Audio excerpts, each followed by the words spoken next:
Good morning, everyone. It's time to go on the record. I'm sort of done with excuses, okay? I want to hear what people are actually going to do. It is the winter of his discontent. Governor Baker saying no excuses. Give the riding public dependable service. I need to buy some new trains, man. This has been 20 years or something. Spend some money, man. But is there the political will to spend some money on the MBTA? Bay State Congressman Stephen Lynch is here. We will ask him if there is a federal fix to the T and discuss his position on ISIS. Also this morning, I had one of your leaders say to me today, we don't want some kinder, gentler Chris Christie. We want the real Chris Christie. Well, there's only one Chris Christie, everybody. This is it. And that is Chris Christie. Working the Granite State, will his NJ-style charm NH voters?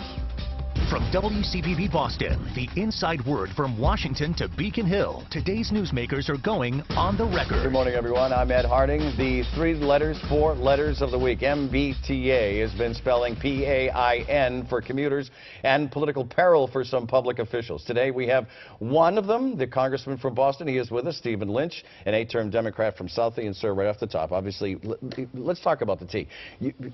You are a congressman, but you're a resident of Boston. So the question would be, your congressional district involves the city, and your position, you live in the city. After watching this crisis in the MBTA, what's the likelihood for more federal funding for the MBTA?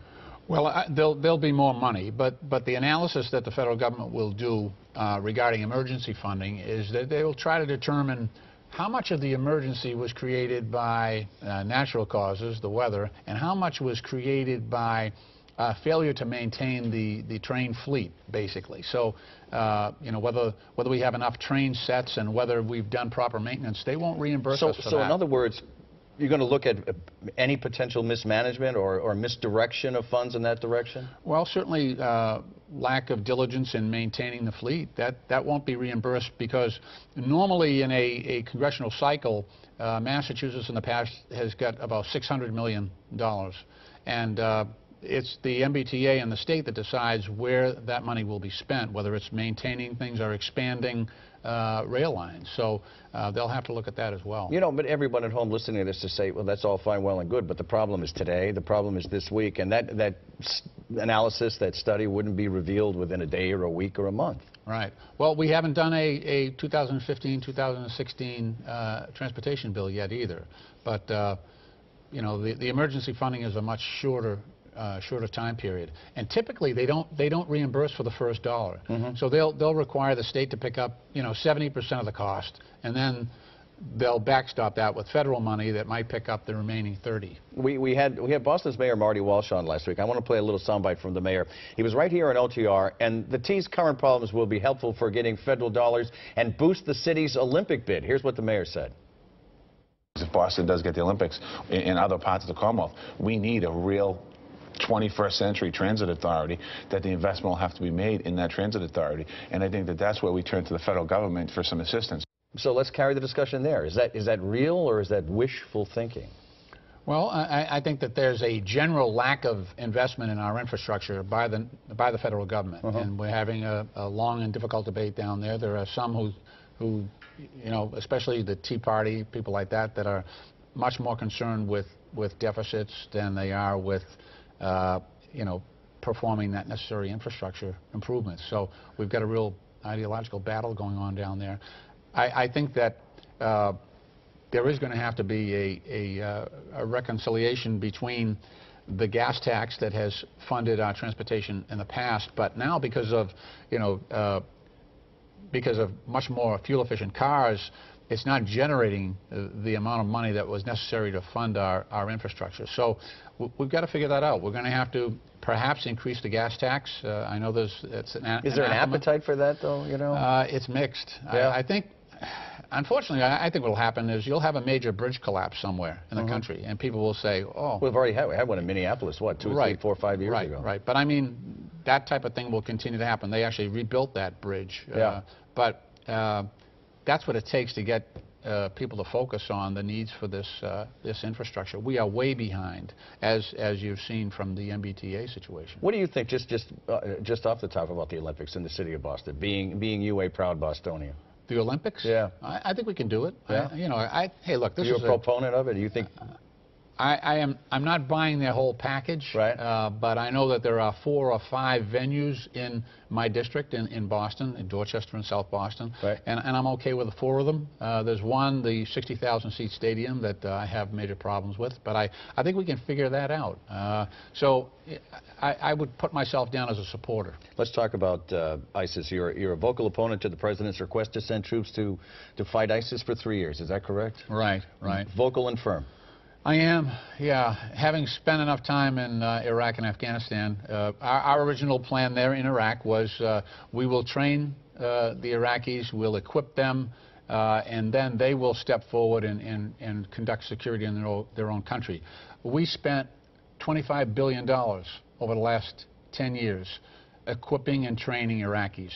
We equipped and trained 938,000 Iraqis, and now in the face of about 25 to 30,000 insurgents, they've basically abandoned their posts. They've surrendered their military assets, and now the president is looking to go back in, not only to Iraq, but anywhere that ISIS is on the ground, which means any of 7 countries. Right. It's not a centrally located organization. It is any one of 7 countries. It's Iraq. It's Syria, which is an even more difficult situation. It's Yemen. It is Libya. You name it. There are 7 countries where elements of ISIS have sort of raised the flag. So given your extensive knowledge of the area and the fact that it is so spread out, the simple question is, can ISIS be defeated? Oh, sure. Look, we have examples of success where the United States and coalition air power has supported Kurdish and Iraqi ground forces. We've taken ISIS out at Mosul Dam. We've taken them out in Kobani. We've taken them out at a number of... We've split the supply route there, the north-south supply route between Anbar province and Raqqa. So we've had examples of success. That's the formula that I think that will work. Use the Iraqi boots on the ground and use our air power and logistics to help them. I want to show you some video real fast. This is the video of the most recent ISIS beheadings of the Coptic Christians, and chilling doesn't even begin to describe it. Does it ever give you pause about your position not to support troops on the ground when you see this? This will not be stopped by boots on the ground, by occupying a country. It won't stop the burning of the Jordanian fighter pilot. It won't stop, the burning of 49 Sunni villagers west of Baghdad. That won't solve that problem. I think that helping the Iraqis win their own, gain control of their own country. We can't simply occupy every country where things like this is going on. That's just not feasible, and that's sort of what we did in Iraq originally.